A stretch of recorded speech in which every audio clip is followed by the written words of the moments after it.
America dollar వ్యవహారం ఇంతవరకు తేల.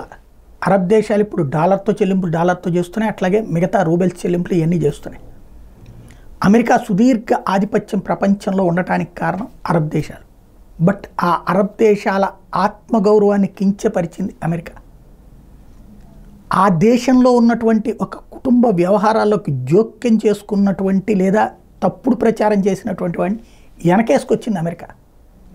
అందుకోసం దేశాధ్యక్షుడిగా దేశ ప్రధానమంత్రి కాబోయేటువంటి మహమ్మద్ బిన్ సల్మాన్ని దొంగని చేసి చూపించే ప్రయత్నం చేసింది. జైల్లో పెడతామని చెప్పి శపథాలు చేసి వచ్చాడు బైడెన్. వాళ్ళు ఏం చేయగలిగాడు? దిగిపోతున్నాడు తను.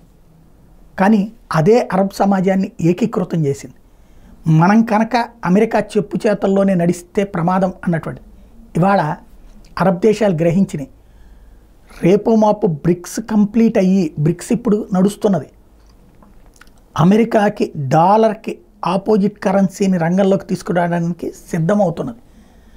అరబ్ సమాజం కనుక ఆ డాలర్కి ప్రత్యామ్నాయం అంటే బ్రిక్స్ కరెన్సీ అన్నది చైనా ప్రపోజ్ చేస్తున్నా, రష్యా ప్రపోజ్ చేస్తున్నా అంగీకరించట్ల. చైనా తన రూపాయి యువాన్ హైలైట్ అవ్వాలని కోరుకుంటుంది.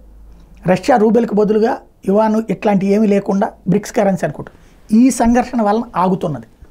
అలా కాకుండా సంయుక్త కరెన్సీ అన్నది కనుక ఒకటి రంగంలోకి దిగిందంటే ఒక యూరో తరహాలో అమెరికాకి అతిపెద్ద సంక్షోభం అవుతుంది. అమెరికా యూరోప్ యూనియన్ని కంట్రోల్ చేసి యూరోని కంట్రోల్లో పెట్టగలిగింది.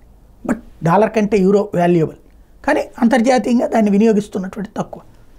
బట్ ఇది కనుక జరిగితే దాదాపుగా 70-80 దేశాలు ఆ రూట్లోకి వచ్చేస్తే డాలర్ పరిస్థితి ఏమైపోతుంది?